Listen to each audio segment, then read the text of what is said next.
All right, well, we should probably Skedaddle. head over because it's going to be gross. But I'm looking forward to the actual event. Should be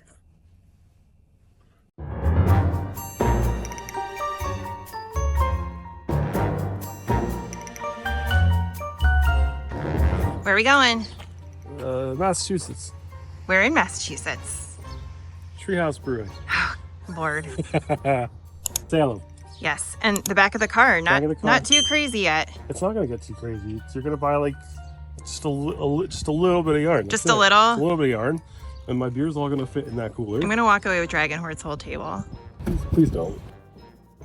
Hey everyone, and welcome back to another Yarny vlog, beer included.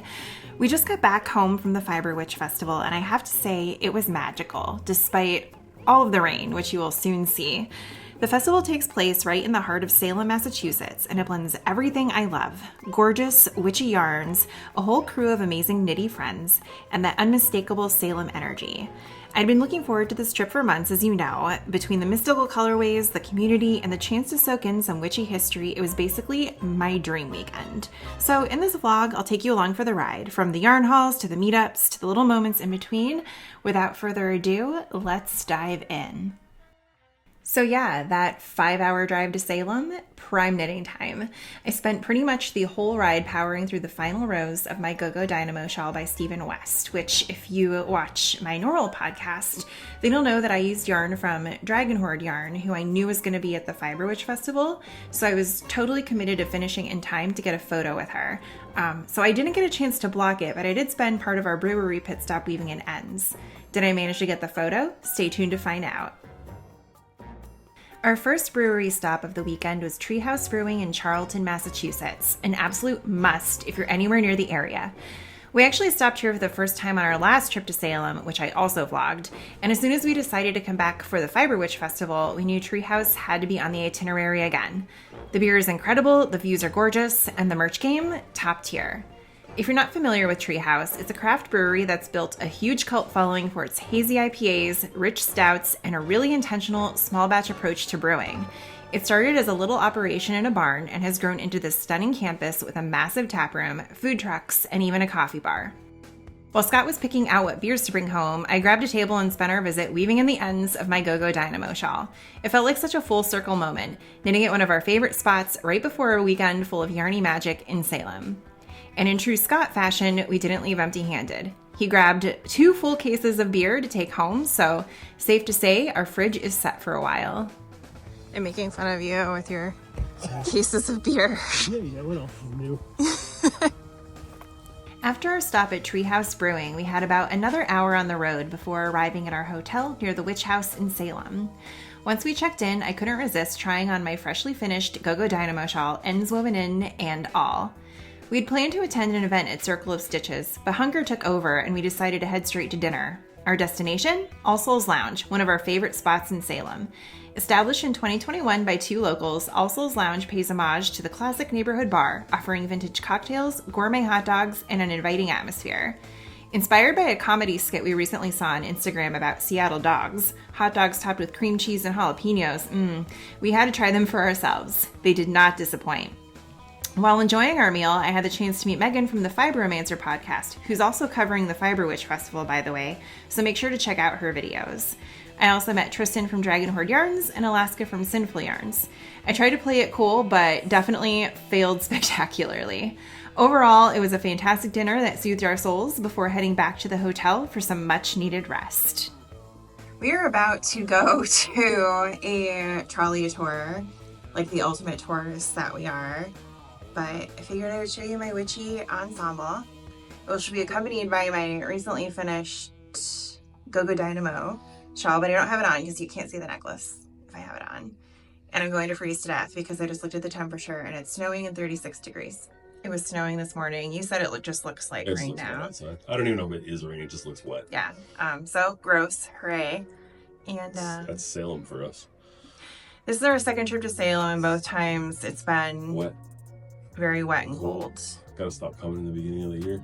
I know. I want to come in the summer when Salem Village is open, Old Salem Village. So I'm really excited if we don't freeze on this trolley tour, because I was thinking earlier today, I don't know if trolleys have windows. I think they do. It depends on the trolley. I know. So I might die. Yeah, anyway, we're gonna go finish getting ready, and I'm gonna put my shawl on, and we're gonna kick this pig and go to Circle of Stitches. Kicking pigs? It's a football tournament. We're not playing football. No, I don't even know what football is. Then we're gonna go Circle of Stitches to pick up my merch. And then the trolley picks us up and drops us off at Old Town Hall. With my shawl and spirits ready, we headed to Circle of Stitches to catch the trolley tour. Located in Salem's historic Pickering Wharf, Circle of Stitches is a unique blend of a yarn shop and witchy boutique. Founded by master knitter Anna Campos, it offers high-quality yarns, knitting and crochet supplies, and a curated selection of magical items like tarot decks and crystals. While waiting for the trolley, I couldn't resist exploring the shop. They were hosting a trunk show featuring beautiful yarns from cryptic hollow fibers, known for their nature-inspired and mystical colorways. It felt like the perfect prelude to the Fiber Witch Festival itself. Soon, the trolley arrived and we were off to explore Salem, our bags a little heavier with newfound yarn treasures. The Salem Trolley offers a 1-hour narrated journey through the city's rich history. Established in 1982, Salem Trolley offers an 8-mile loop highlighting landmarks like the House of the Seven Gables, the Salem Witch Museum, and Chestnut Street, renowned for its historic architecture. Despite the rainy weather, the trolley's enclosed windows kept us dry. Scott and I looked out with seats right above a toasty heater, which, needless to say, kept us not only warm, but very much awake throughout the entire tour. We ended up venturing to spots I hadn't expected, like Winter Island and Dead Horse Beach, offering scenic views even under gray skies. The tour concluded with a convenient drop-off in front of Old Town Hall, perfect for those in the first time slot to dive straight into festival shopping. Since we weren't in the first time slot, Scott and I had a bit of time to explore Salem. Our first stop was the iconic Elizabeth Montgomery Bewitched statue in Lapin Park. The 6-foot-tall bronze statue, unveiled in 2005, honors the actress who played Samantha Stevens in the 1960s sitcom Bewitched. The show filmed several episodes in Salem in 1970, bringing national attention to the city. After snapping some photos, we headed to Blackcraft Salem on Essex Street. Housed in a historic 110-year-old bank building, the store features a 13-foot witch statue named Nydia hanging from the dome ceiling. In the back corner, we discovered Blackcraft coffee, designed to resemble a witch's cottage. The coffee was delicious, and I couldn't resist buying some to bring home.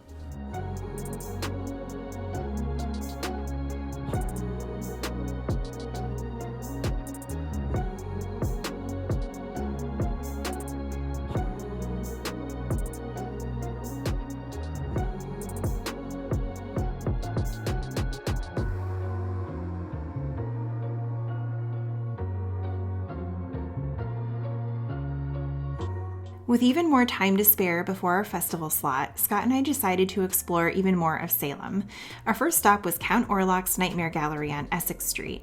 This unique museum showcases over 60 life-size figures of iconic horror characters, crafted by Hollywood special effects artists. While continuing to wander throughout the downtown area, we stumbled upon a delightful surprise, a Lego display featuring local Salem landmarks. And if you've been following me for a while, then you know how near and dear Lego anything is to us. It was a charming contrast to the eerie ambiance of Count Orlok's, and unfortunately I couldn't find specific information about the display online, but I will say that it added a whimsical touch to our visit. As we made our way over to the festival market, we took a moment to stop by the Salem Witch Trials Memorial just off Chestnut Street. I've shown this in previous vlogs, but every time we're here in Salem, it feels important to visit. The memorial was dedicated in 1992 to honor the 20 innocent people who were executed during the 1692 witch trials. Each stone bears the name, method of execution, and date of death of the victims, a quiet but powerful reminder of the real human cost of fear and hysteria. Even during a weekend full of fiber and fun, this space grounds you. It's a pause that brings a deeper connection to the history that defines so much of Salem. While visiting the Witch Trials Memorial, we noticed that the adjacent Old Bearing Point Cemetery had opened its gates. This was a special moment for me, as weather had previously prevented us from exploring it. Established in 1637, it's Salem's oldest cemetery and one of the oldest in the United States. Walking among the centuries-old gravestones, we encountered the final resting places of several notable figures from the 1692 witch trials. Judge John Hathorne, known for his unrepentant role in the trials, and as the great-great-grandfather of author Nathaniel Hawthorne, is buried here. We also saw the tomb of Judge Bartholomew Gedney and the grave of Reverend Nicholas Noyes, who played significant roles during the dark chapter in history. Visiting the cemetery provided a profound connection to Salem's past, offering a tangible link to the individuals who shaped its history.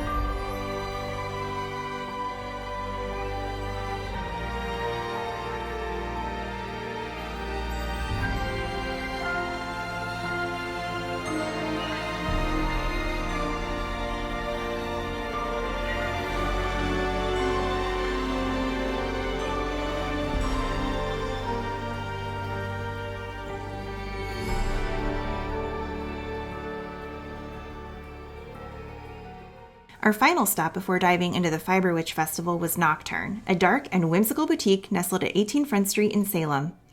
Inspired by the night and the magic of Witch City, Nocturn offers a curated selection of moody home goods, gothic stationery, and witchy literature. During our visit, I had the delightful opportunity to meet author Cody Crowley, whose book Here Lies a Vengeful Witch was featured in Nocturn's book club. I was thrilled to get my copy signed, adding a personal touch to this captivating read. The shop's enchanting atmosphere, combined with this memorable encounter, made it a perfect prelude to the festival festivities. After a full morning of exploring Salem, Scott and I made our way to Old Town Hall for the Fiber Witch Festival. We had tickets for the second prepaid time slot, so luckily we didn't have to wait too long before heading in. Old Town Hall, famously featured in Hocus Pocus, made the perfect backdrop for a marketplace full of magic. Inside, it was a vibrant, colorful whirlwind, wall-to-wall yarn, fiber arts, and handmade goods, all with a witchy twist. The excitement was immediate and the energy was infectious. That said, it was a lot. The crowd was intense and kept coming in waves, and after about 45 minutes, I had to tap out. But honestly, that might have been for the best, because by then, I had already spent nearly my entire budget on gorgeous skeins from Dragon Horde Yarn and Sinful Yarn. Both were top of my shopping list, and they absolutely delivered. Even with the sensory overload, the vibe was exactly what I hoped for. It felt like stepping into a spellbinding little universe where yarn and magic collide. It was such a fun way to kick off the weekend, and I'm already dreaming about going back next year, ideally with a bigger budget and maybe some calming tea.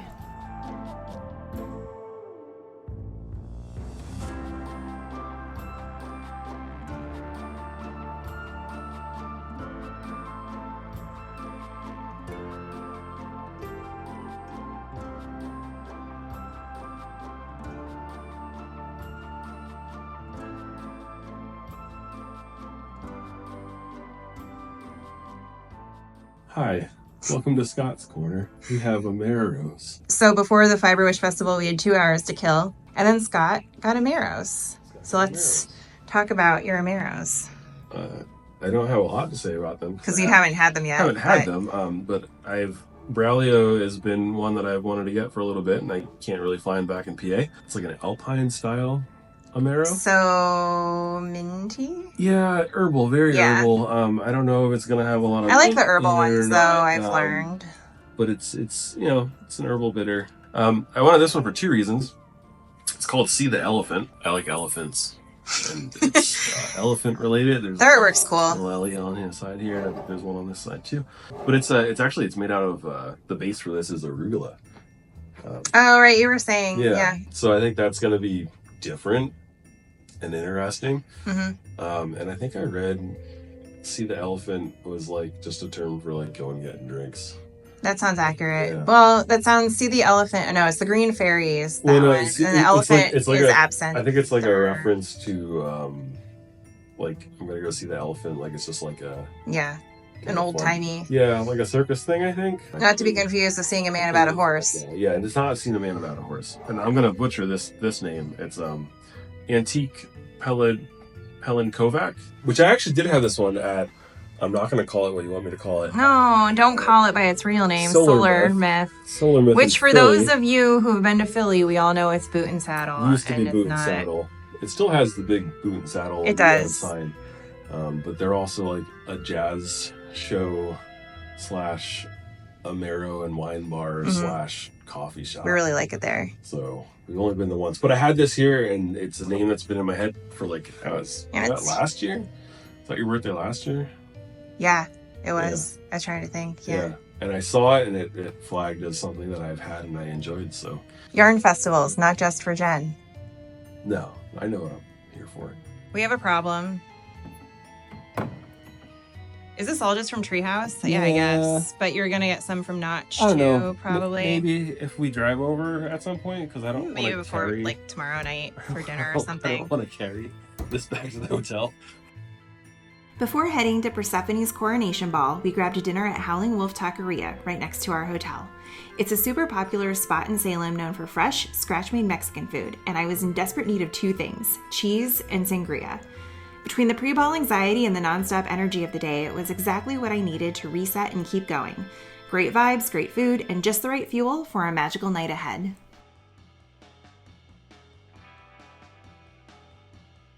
We found ourselves missing our dogs, so we popped into Couch Dog Brewing next door for a quick drink and some nitty downtime. It's a cozy AAPI-owned microbrewery in Salem with super chill vibes and unique beers. There are also a lot of dogs, so Scott was in his glory, and we got to pet a few of them, which, tided us over until the end of the weekend. I grabbed a pint, pulled out my knitting, and just took a moment to breathe. It was exactly what we needed before diving back into the magic of the night.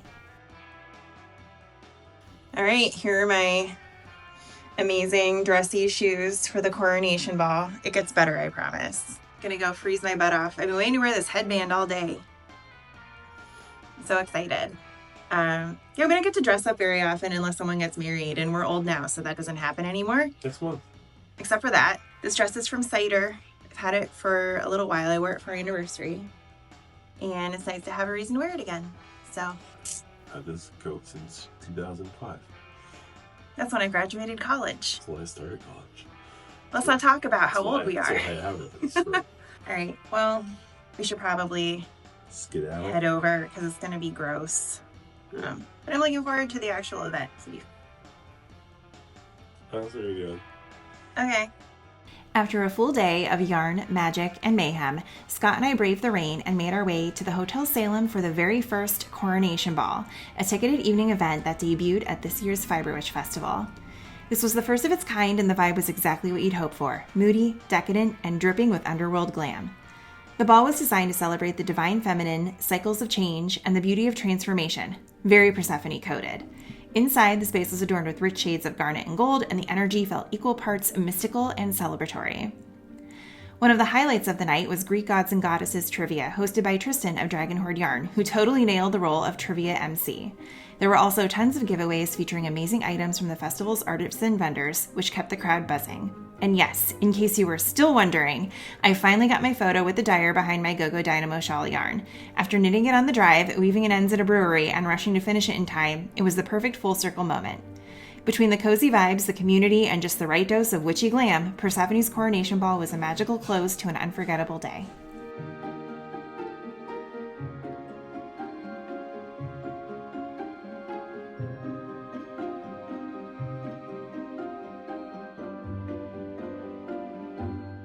Our last full day in Salem began with a visit to Gulugulu Cafe, a beloved bohemian spot located on Essex Street. Known for its eclectic atmosphere and artisan sandwiches, Gulugulu offers a variety of breakfast options that cater to diverse tastes.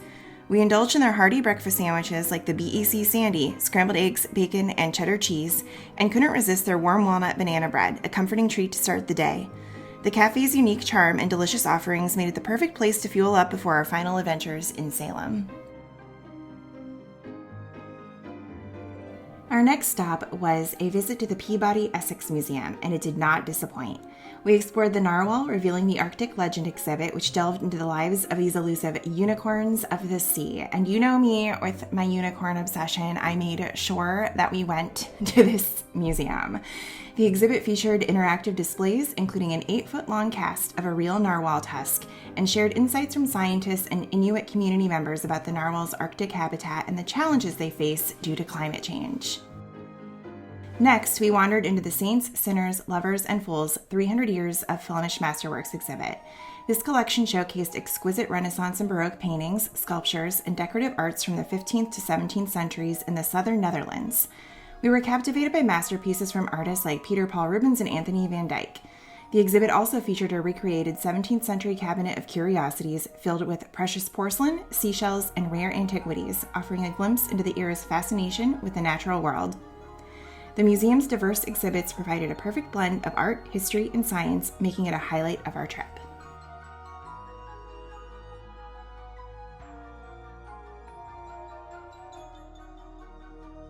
Next, we made a sweet stop at Ye Olde Pepper Candy Company to pick up some Easter treats for our families. Established in 1806, it's recognized as America's oldest candy company. The shop's origins trace back to Mary Spencer, an Englishwoman who, after surviving a shipwreck, began selling her homemade candies in Salem. With the community's support, she started with a barrel of sugar and created confections like Salem Gibraltar, a lemon or peppermint hard candy that's still made today using the original recipe. The store, located at 122 Derby Street, offers a delightful array of traditional sweets, making it a perfect place to gather unique Easter goodies and experience a piece of confectionery history.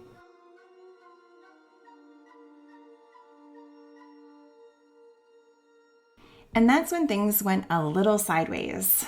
In the best way, of course. I somehow found myself getting a tattoo with Megan from the Fibromancer podcast and a few of her amazing channel members.